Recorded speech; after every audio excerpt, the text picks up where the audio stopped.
액션. 지난 한 주간 평안하셨습니까? 다음 주면 개학을 하는 것으로 알고 있는데요. 코로나19와 폭염, 거기에다 올림픽까지 겹쳐서 제대로 놀아보지도 못하고 방학이 끝나버린 것 같습니다.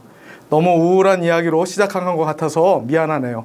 방학은 끝나도 예수님을 닮기 위한 우리의 훈련은 계속됩니다. 기도하고 시작하겠습니다.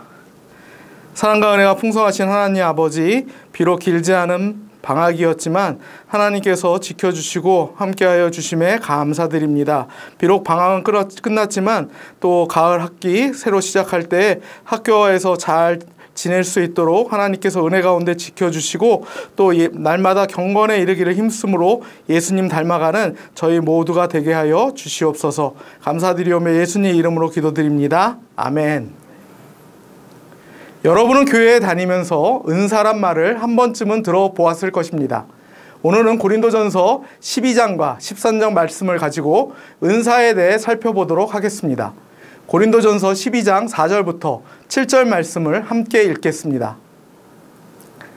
은사는 여러 가지나 성령은 같고 직분은 여러 가지나 주는 같으며 또 사역은 여러 가지나 모든 것을 모든 사람 가운데서 이루시는 하나님은 같으니 각 사람에게 성령을 나타내심은 유익하게 하려 하심이라. 아멘.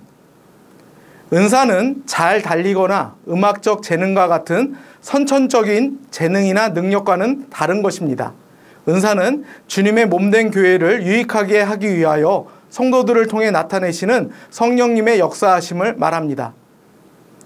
따라서 은사는 성령님으로부터 오며 오직 예수를 그리스도로 믿는 성도들에게만 주어집니다.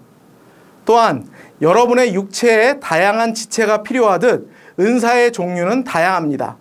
만약 모든 그리스도인들이 같은 은사를 발휘하게 된다면 교회는 자신의 임무를 잘 수행할 수 없을 것입니다. 그래서 어떤 은사가 다른 은사보다 더 중요하다고 말할 수 없으며 그리스도인들이 동일한 은사를 받을 것이라고 기대해서도 안 됩니다. 그렇다면 은사에는 어떤 것들이 있을까요? 고린도전서 12장 8절부터 10절 말씀을 함께 읽겠습니다.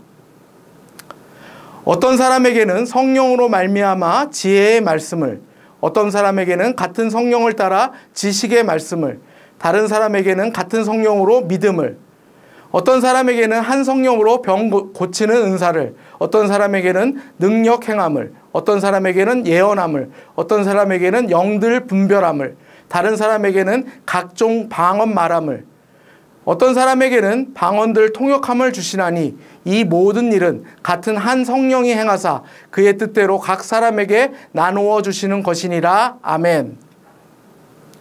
먼저 지혜의 말씀이란 어떤 사람들이 어려운 문제들, 특히 영적인 문제들의 해답을 가져올 수 있도록 하나님께서 주시는 통찰력을 말하고, 지식의 말씀이란 성경을 이해하고 설명하는 능력을 말하며, 병 고치는 은사는 육체의 고통을 치유하는 능력으로 하나님께서는 사도들에게 이 능력을 주셔서 복음이 전파됨에 유익하게 하셨습니다. 기적의 능력이란 자연의 이치에 따라 설명될 수 없는 무언가를 하는 능력을 말하고, 예언이란 하나님께 받은 계시나 명령을 전하는 것으로 초대교회 당시에는 아직 신약 성경이 완성되지 않아서 예언의 은사가 필요했습니다. 하지만 신구약 성경이 완성된 지금에는 새로운 계시가 더 이상 필요하지는 않습니다. 영적 분별력이란 어떠한 영이 악한지 하나님께로부터 오는지 분별하는 능력을 말합니다. 방언이란 배우지 않은 언어로 말하는 능력을 말하고, 방언의 통역이란 배우지 않은 언어로 말하는 것들을 다른 사람도 이해할 수 있게 설명하는 능력을 말합니다.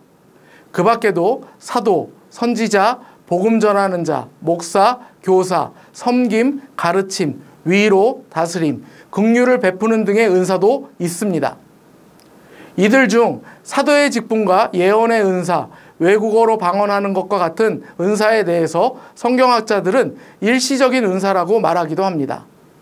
그렇다면 이들 은사는 어떻게 사용해야 할까요? 고린도전서 13장 1절부터 3절 말씀을 함께 읽겠습니다. 내가 사람의 방언과 천사의 말을 할지라도 사랑이 없으면 소리나는 구리와 울리는 꽹과리가 되고, 내가 예언하는 능력이 있어 모든 비밀과 모든 지식을 알고 또 산을 옮길 만한 모든 믿음이 있을지라도 사랑이 없으면 내가 아무것도 아니요 내가 내게 있는 모든 것으로 구제하고 또 내 몸을 불사르게 내줄지라도 사랑이 없으면 내게 아무 유익이 없느니라. 아멘. 바울은 자신들이 가진 은사를 가장 중요한 은사라고 자랑하는 일을 그치고 사랑을 가지고 은사를 사용할 것을 권면합니다. 만약 사랑을 가지지 않고 행하는 은사가 있다면 그것은 아무런 유익도 없을 것이라고까지 말합니다. 이는 은사 자체가 목적이 아니기 때문입니다. 또한 때가 되면 지식이 온전해지고 예언도 완성되며 방언 역시 그칠 것이기 때문입니다. 그러나 세 가지는 결코 끝나지 않을 것이라고 말합니다. 그것이 무엇인가요? 고린도전서 13장 13절을 함께 읽겠습니다. 그런즉 믿음, 소망, 사랑 이 세 가지는 항상 있을 것인데 그 중에 제일은 사랑이라. 아멘. 바울은 믿음, 소망, 사랑은 항상 있을 것이라고 말합니다. 그리고 그 중에서 가장 중요한 것이 사랑이라고 말합니다. 그렇습니다. 자신이 받은 은사를 자랑하고 내세우는 것은 은사를 주신 목적에 반하는 행동입니다. 앞에서도 살펴보았듯이 은사는 나의 유익이 아니라 교회와 다른 사람들의 유익을 위해 주어진 것이므로 목적에 맞게 사용하기 위해서는 하나님을 사랑하고 이웃을 사랑하는 마음으로 은사를 사용해야 할 것입니다. 그리고 자신의 은사가 무엇인지 모르겠다고 근심할 필요도 없습니다. 여러분의 마음과 생각과 몸을 온전히 하나님께 드려 여러분이 교회와 다른 이들을 돕다 보면 성령께서 여러분에게 주신 은사가 무엇인지를 알게 될 것입니다. 사랑 안에서 받은 은사를 가지고 하나님께 영광 올려드리는 저와 여러분 되기를 바랍니다. 감사합니다.